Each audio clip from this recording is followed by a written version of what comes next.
could have used it except it had that other income. So we decided yesterday we're just going to ask him for a year-end pay stub and a year-to-date pay stub and settle it like that. But normally in a regular loan, you probably would have had enough. The VOI report counts for W-2 if it has year-to-date last year earnings and year-to-date. So VOI, then it said for her, same thing, pay stub and W-2 for 1 year. Well, that means all W-2s. So if you had 2 jobs last year, you got to get 2 W-2s. If you had 5 jobs last year, you got to get 5 W-2s, unless one of the jobs was a second job that overlaid on top of your primary job that they weren't using to qualify, in which case you say, well, their job is a second job that they're not using. But normally you're going to get all their W-2s for 1 year. Then it said, calculate net cash flow on subject property, and it went on to say, if you're using the payment, don't worry about it. So we're not using rental income, and we're going to put that in our rationale. The verbal VOE within 10 days of closing drops as a condition automatically, and make sure there's a blurb in there that the pay stub that they give you can't be more than 30 days prior to the act date. So if they give you a January pay stub for a March application, then you have a problem. Okay. So that's how you look at that. So it looks like we're in pretty good shape once we document that income. And then it said for asset, it said somewhere, sorry for skipping around here.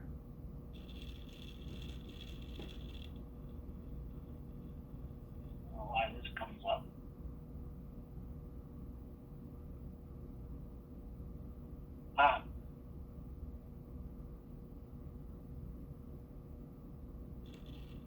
For assets, it says 22,000 must be verified, and we did verify that.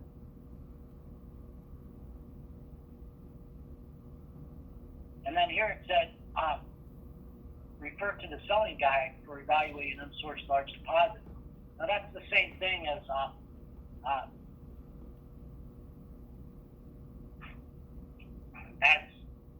the Fannie Mae selling guide. It's the same thing as Citibank guidelines, which is,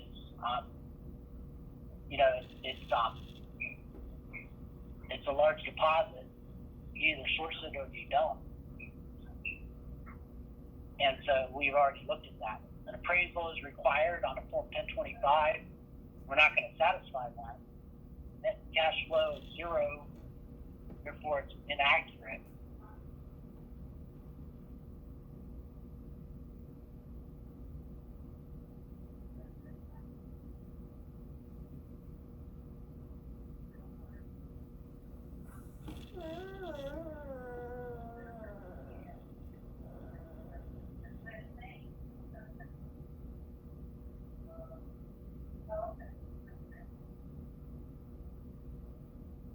Okay, so then down below here, then we have the ratios.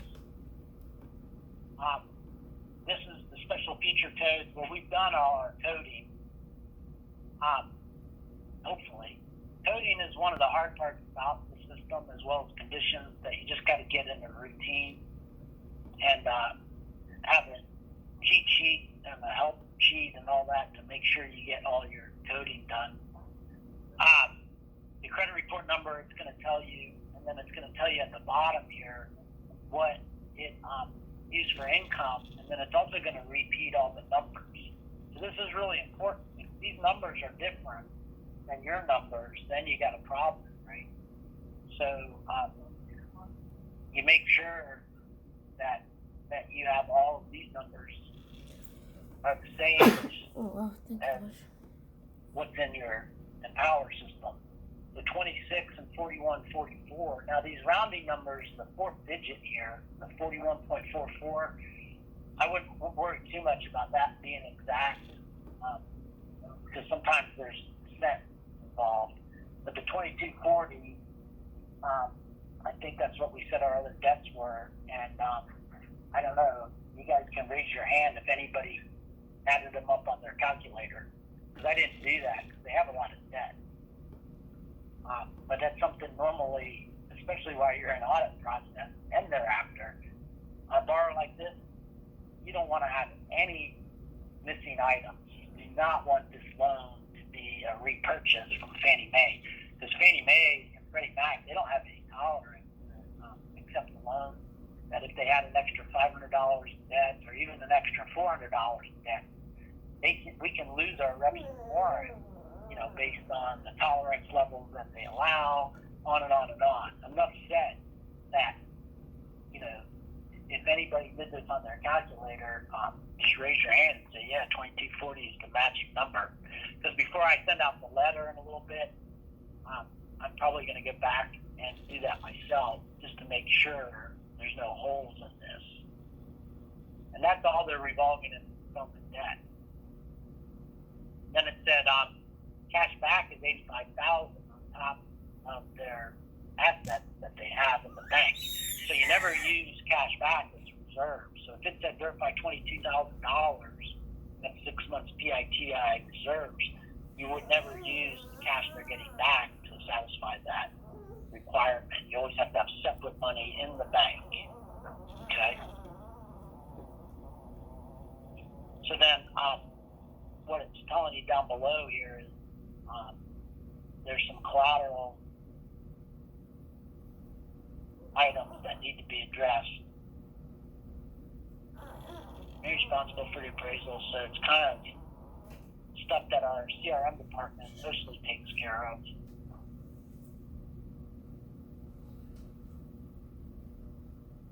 A matching appraisal could not be found by our underwriter.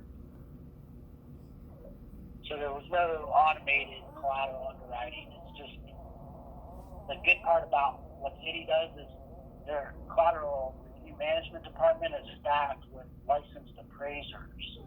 So once this loan is reviewed, they're going to upload a collateral worksheet, and it's going to be in your doc repository, and it's going to say, hey, a licensed Citibank appraiser has checked this appraisal, and it not only meets the lender guidelines, it meets Fannie and Freddie guidelines, and the valuation is correct. Then our job is to make sure they don't have an illegal third apartment, that they don't have any assessments, that they have photos, that it's all pages, So if you're missing page 5, they're going to blame us. So you do want to make sure you look at your appraisal, but the underwriter doesn't have to say, well, the valuation is based on 2 comps in the neighborhood. You don't have to say any of that because the CRM reviewer is already doing that. So we're going to write down our numbers here of 4144, or remember that, and then we'll go back to our loan application and look at our 1008, and if 4144 is the back end and the loan to value look the same, then it looks like our DU results are accurate. Then what we're going to do is we're going to want to make sure we didn't miss any debts, which I don't think we did. And 4143, so it's rounded up on DU, which is fine. And the 2240, I believe, was correct, and the income is accurate. So it looks like my DU results are accurate. And so in the exception process, even though we're not doing an exception, which we never do, is where you code it for the DU process type. So you have this exception process credit tracking codes. And DU 11.0 is down the bottom here somewhere. Oops. Maybe I told you wrong. Underwriter policy. DU. Where's DU 11.0? Oh, there it is. So 993 code has to get checked. And you got to remember to do that. If there's appraisal waivers and things, there's different check boxes for different things. one thing about this system is it has lots of check boxes. There's more check boxes than I ever imagined in my lifetime. But they were thorough in their design of the system. So what we got to do is use it to our advantage because it's a pretty thorough system. It just requires a lot of check boxes. On the key dates underwriting, later we're going to clear the fraud. On the key dates underwriting, we have city funds used for closing. So they're getting a credit for Citibank funds. And so we're going to put the day they verified that the underwriter went on record today as saying there is no Citibank funds needed for closing. So if you're buying a house and you have $1 million in Citibank, but you're using $500,000, you would put city funds used for closing $500,000. And what that does is it tells the support team that Citibank's giving them a reduction in interest rate based on relationship or RELP, R-E-L-P pricing. And you know that in your pricing screen, and hopefully you guys learn all about RELP, relationship pricing. And Citibank did have some headaches with relationship pricing because they were offering it to borrowers, and then other borrowers weren't being offered because they maybe thought they weren't in a banking state where you can have online banking. So you could be in Missouri and have a Citibank account, even though there's no Citibanks in Missouri, because you did a online banking account. And then what happened was the bank examiner said, okay, Citibank, you're not offering relationship pricing in Missouri, and they got in a lot of trouble for that. I'm just using Missouri as an example, since where Citibank mortgage headquarters is. So now they tell the underwriters, count up all their Citibank money, and that's why on that asset worksheet we say Citibank account yes or no. So we have to fill out the asset worksheet, and then we have to tell the processing staff we're not using any Citibank money for cash to close because there's no cash to close required. And that's all we have to do as underwriters, and then we never meet the condition to verify Citibank assets are verified for relationship pricing. And I'll show you that on the conditions writer. They actually have a support team that adds up the Citibank relationship assets. So it all gets done automatically without you having to do any of that. So really, we're okay to approve this loan. And what we're going to do is we're going to do two things. We're going to decision it as credit and income. So when I say approve, rarely are you ever going to fully approve a loan. You're always going to credit and income approve it and then fully approve it later. Because until everything is signed, sealed, and delivered for underwriting, you're always going to have something that's needed. So what I did was I went to decision, underwriting decision, right? You got to work for your decision with this system. So you got to drill down the decision screen. And then you got to say, okay, I drilled down, I'm at my decision screen, I'm going to give it a CNI. Now what you guys will say while you're in audit, CNI pending. But I say CNI final because I'm authorized to approve this as a CNI. You're never going to say full approval, right? And if it's a counseling option because the appraisal came in low, or there's not enough income for cash out, or there's problems, you can issue a counseling option, which is a counter offer. So if you have a counter offer, you say, well, you can't do cash out, you can do a rate and term. You would do a counseling option. If you're just flat out declining it, you would decline it because you said, well, you have a bankruptcy last year, so we can't do your loan. And you put your decline reasons in. If it's incomplete because the borrower didn't send in pay stubs, which this one was a little bit borderline incomplete because really borrower 2 didn't provide us pay stubs, but we did have that VOI report that we feel comfortable that it captures enough income because after all, I reduced it to the lower amount just to make sure in case that other income says, someday time that can't be verified as continuing or something like that, then I said, well, now I got a problem. But if you have an incomplete file, it's when you don't have income and assets, basically, or you have something on the credit that's making you not be able to decision a loan. But normally, you can decision it with conditions, or counsel option it, counteroffer, or decline it pending. And so those are your choices. So I'm going to say C&I approval, never full approval. We're only going to fully approve it when we get all of our underwriter conditions. Then I'm going to get a loan condition. This does take a little while to reconcile. I went through and met some of them. There's a lot of conditions on this new system, and there's a lot that we cannot meet. And they say closing conditions, and that's fine. So if I go to status outstanding still, the prior to closings, this one has that relationship pricing, 1825. So the rule of thumb is never touch this condition. So if you touch it, untouch it. So if I check meet, I better check unmeet quick. So this is always outstanding, because what this is this says, Citibank, you need $50,000. Well, guess what? We verified that, so why don't we meet it? Nope, not going to happen. It's not the underwriter's job.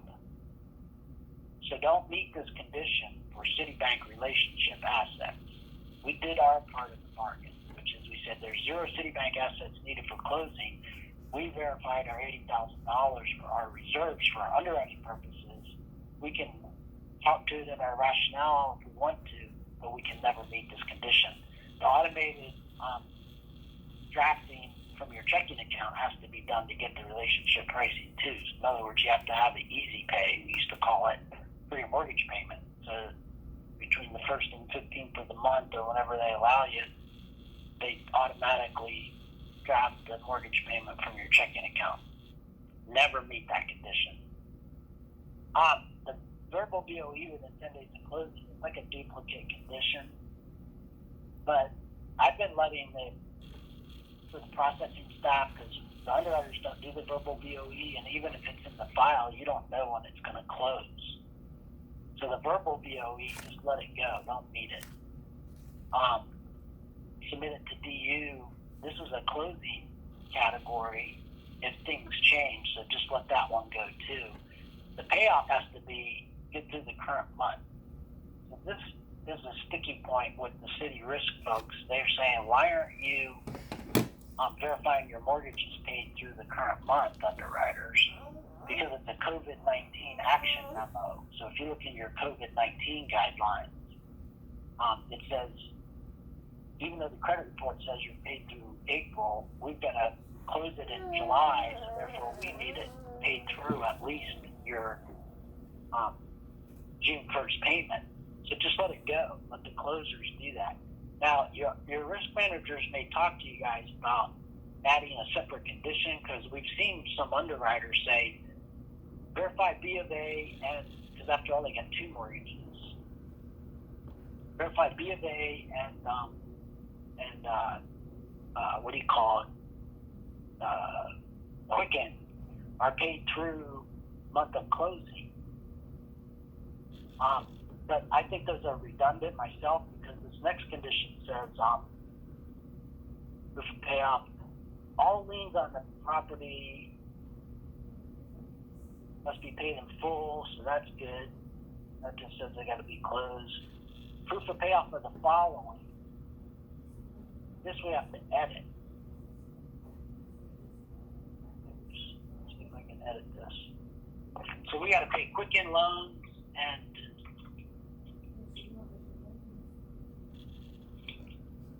okay, go for it. Go.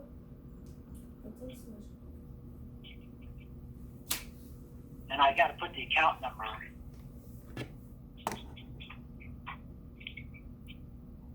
So I'll edit that. If the HELOC's being paid off, they have to sign a closure statement. I don't think they did yet. So in the closing statements, they have to sign and say, I won't draw. Now that's just for Citibank second mortgages.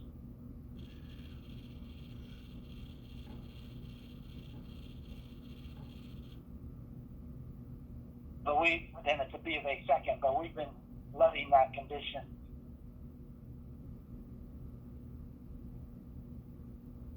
Sorry, my conditions windows.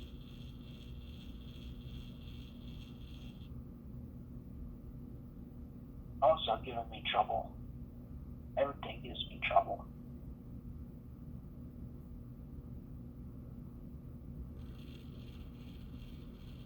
I might have to get back up a little because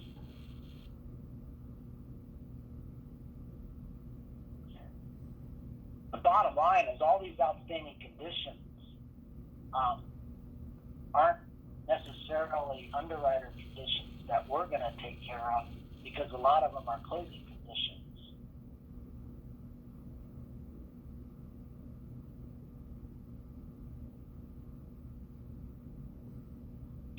So then,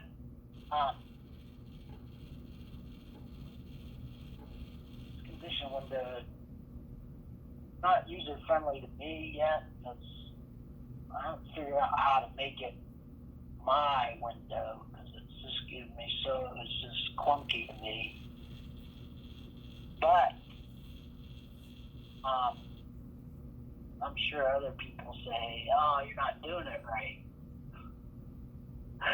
So you guys will probably learn a better mastery of this conditions window than I have. It drives me crazy sometimes. So there's the same condition. The following two loans are going to be paid at closing, Quicken and B of A.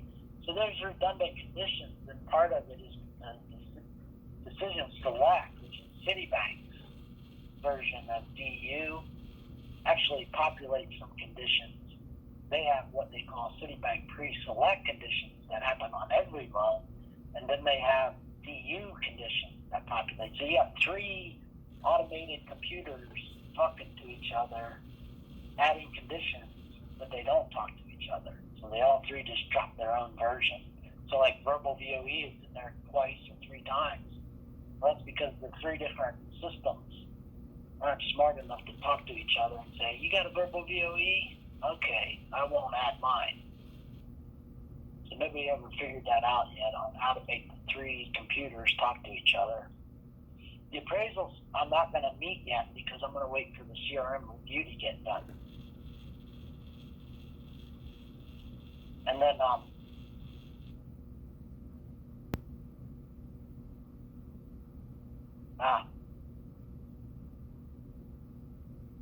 so here's the ones that I added. Explanation for inquiry, explanation for business, explanation for address. And then somewhere in here they dropped the ones for his pay stub for year end and source of deposit and date of employment for consultant.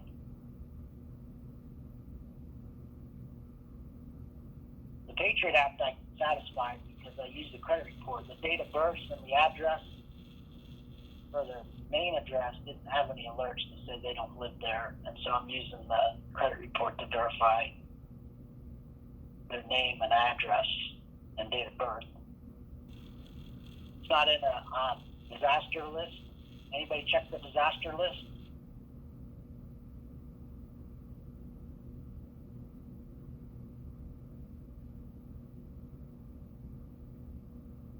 Yeah, I don't think Disaster list. I don't think it was on there. Okay. Yeah, I checked it. I didn't see it was on there. So then somebody asked a question about title. I didn't think we had title work yet. So in New York, we ordered title through our closing agents that happen to be attorneys. New York, everybody's got an attorney, right, to do a real estate transaction. If you have a purchase, it can be 5 attorneys show up in New York, right? Attorney for the co-op, attorney for the buyer, attorney for the seller, attorney for somebody else, another attorney. Let's see. I guess the joke in New York is, how many attorneys does it take to close a real estate transaction? And the answer is a lot. But I didn't see title in here. Anybody see a title commitment? So, There's no title. right. So it's okay because, believe me, Citibank lawyers have designed this whole system to say, if you don't own this property on title and it happens to be a mortgage in your name, believe me, we can decline it later. I've never run into, in my years at Citibank, not being able to decline a loan later if somebody named Sally Smith actually owns the house. And the borrower say, well, I want to finance it anyway. Or if they have a tax lien for $1 million, and the borrower says, well, I don't want to pay that. I don't have the money. We've never had an issue with saying, well, this came up after C&I approval, because after all, credit and income approval is just what it says. It's the credit and income piece, because sometimes there's no appraisal when you credit an income improvement. So I'm not going to worry about not having the title report now, because I will review it when I come in. And if there's a tax lien that's unpaid and that causes me to decline a loan, it's new information found, and the borrower can't object and say, well, you should have known that. Well, no, we gave you a credit and income approval. We didn't give you a full approval. So you would never fully approve a loan until such time as you have all the docs. So the bottom line is, it's slow to get title in New York because this closing agents are running behind, I guess. So,